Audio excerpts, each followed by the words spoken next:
जय श्री राम। आप सबका फिर से स्वागत है मेरे चैनल विकास राणा विकी में। तो आज मैं आपको एक ऐसी शख्सियत से मिलाने वाला हूं जिन्होंने काफ़ी युवाओं को मोटिवेट किया है। वह एक स्कूल के एमडी हैं और हर साल उनके स्कूल से बहुत से बच्चे जो हैं वो हिमाचल को रिप्रेजेंट करते हैं, चाहे वो खेल में हो या शिक्षा विभाग में। तो आइए मैं आपको उनसे मिलाता हूँ। मेरे साथ में हैं Rakesh Saroj, M Academy senior secondary school Bakulja के एमडी। सर, आपका बहुत बहुत धन्यवाद पहले तो, जो आपने हमें समय दिया। नमस्कार विकास, आपके सभी श्रोताओं को मेरा सादर प्रणाम। आपने यहाँ पर मुझे कवर करने के लिए स्पेशली आए, आपका बहुत बहुत धन्यवाद। सर, जैसा कि हम जानते हैं कि आप इतना बड़ा इंस्टीट्यूशन चलाते हैं, इसकी शुरुआत करने का विचार कहाँ से आया और आपको प्रेरणा कहाँ से मिली? ये हर बेरोजगार युवा के साथ ऐसा ही होता है। जब वो पढ़ के निकलते हैं तो सोचते हैं कि करेंगे क्या, लेकिन जैसे ही 99 में मैं पढ़ के निकला तो जैसे ट्यूशन का काम मैंने शुरू किया तो बहुत से बच्चे मेरे पास पढ़ते थे उस टाइम पे। उन्होंने मेरे को आग्रह किया कि जमा 1 और जमा 2 की क्लासेस शुरू की जाएं, और काफ़ी आग्रह के बाद जो है मैंने भी डिसाइड किया कि अब हम लोग जो हैं वो +1 +2 चलाएँगे। हमने शुरू किया और ये सारा इतना भव्य रूप ले लेगा वो मुझे भी कल्पना नहीं थी, लेकिन मेहनत करते गए और ये चीज़ आगे बढ़ती गई। सर, जब हम कोई कार्य की शुरुआत करते हैं तो हमें कुछ बाधाओं का सामना करना पड़ता है। कि आपके सामने भी कुछ बाधाएं आई? बहुत मुश्किलें आई, इसमें कोई शक नहीं। किसी काम को करने के लिए, बड़े काम को करने के लिए मुश्किलें बहुत आती हैं, लेकिन परिश्रम के आगे सारी मुश्किलें जो हैं वो फेल होती हैं।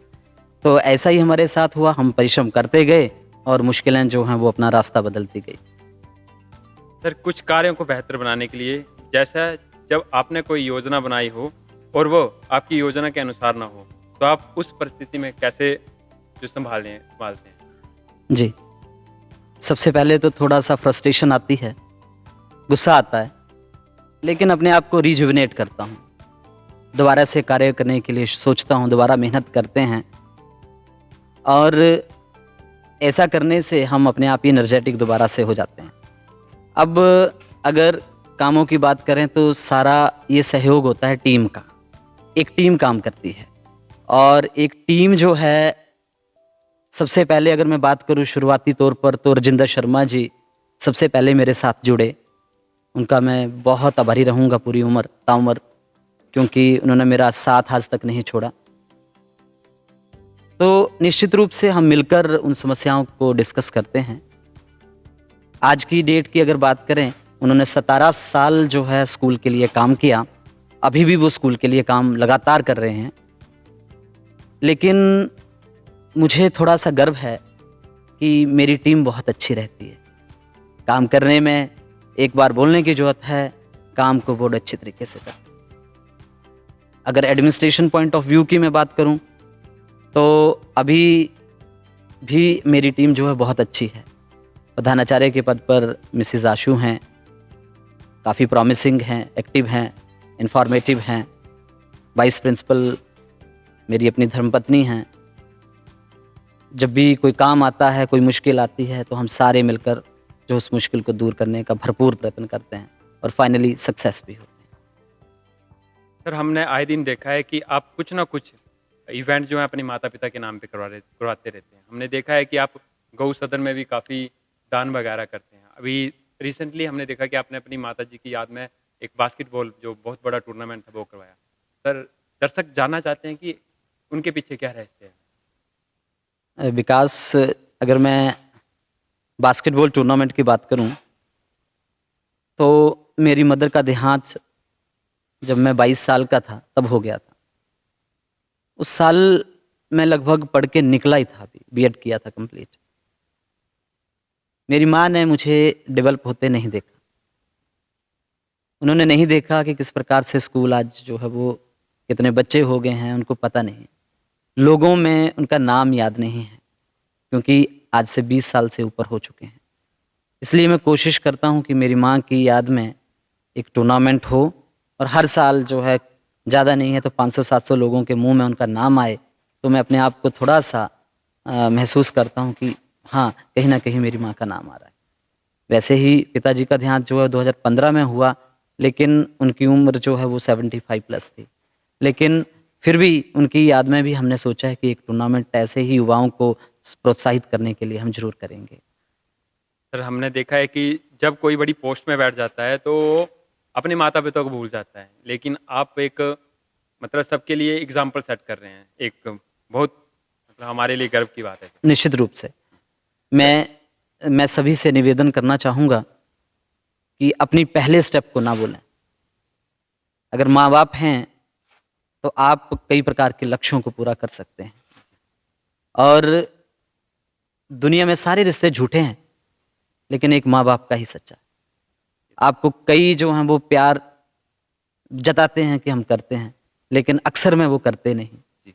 लेकिन माँ बाप बिना किसी लालच के जो है अपने बच्चे को तैयार करते हैं, फ्यूचर के लिए तैयार करते हैं, या उनको जो है वो पढ़ा लिखा कर बड़ा करते हैं। तो मैं सभी से निवेदन चाहूँगा कि अपने माँ बाप से प्यार रखें, चाहे कैसे भी हैं।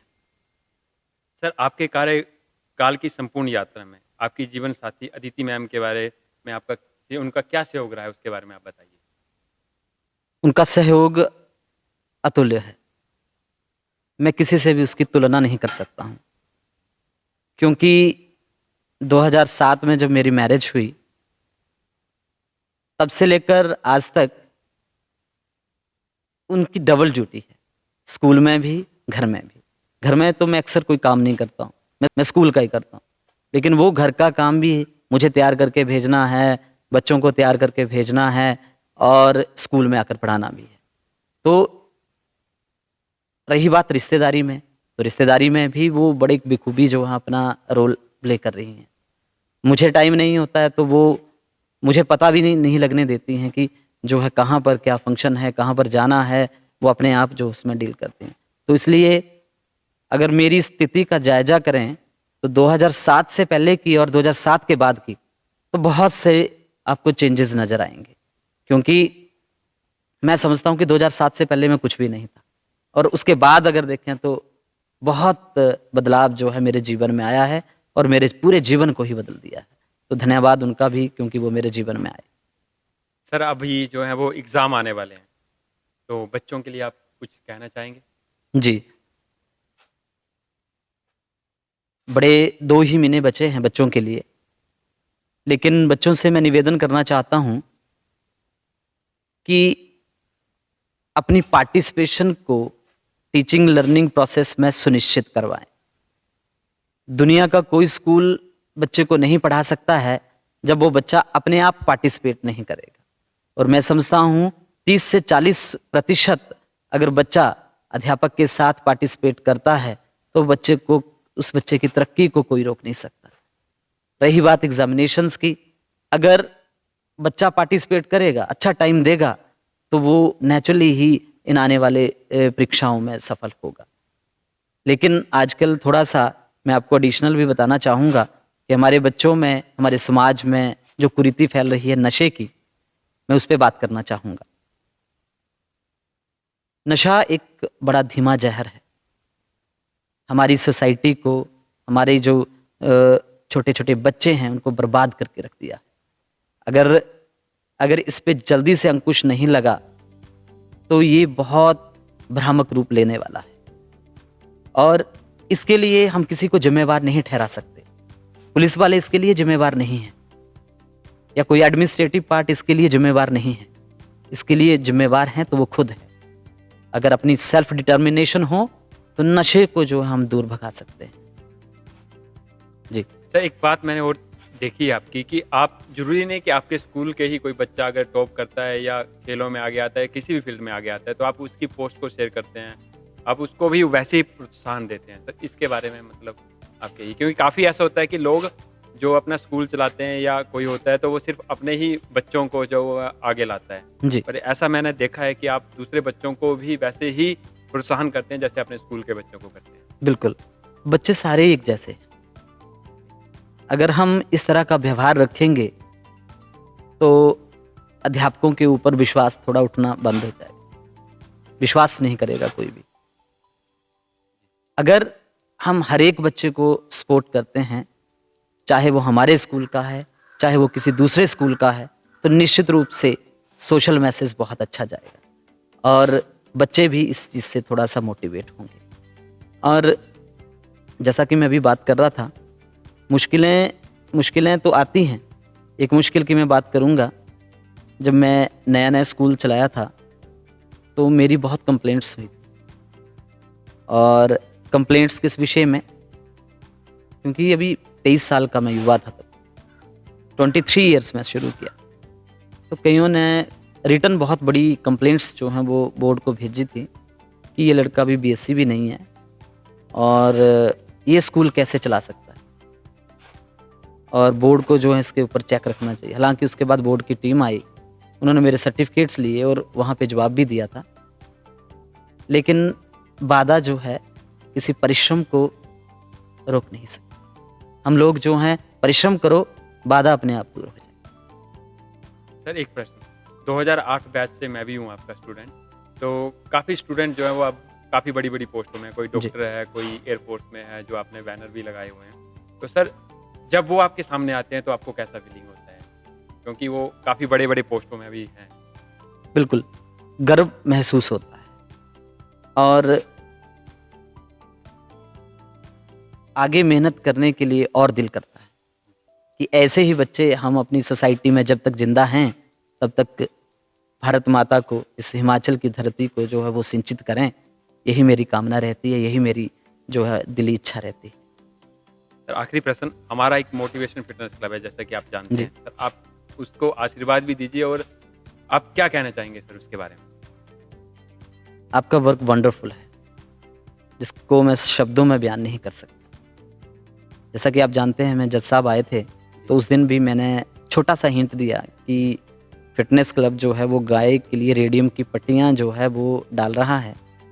तो सर ने बोला कि मैं जानता हूँ, हाँ मैंने फेसबुक में देखा है, बहुत अच्छा काम है। तो निश्चित रूप से आपके काम की रिफ्लेक्शन बाहर है, तो मेरा बोलना तो उसके लिए नाकाफ़ी है, लेकिन आप सभी के लिए शुभकामनाएं।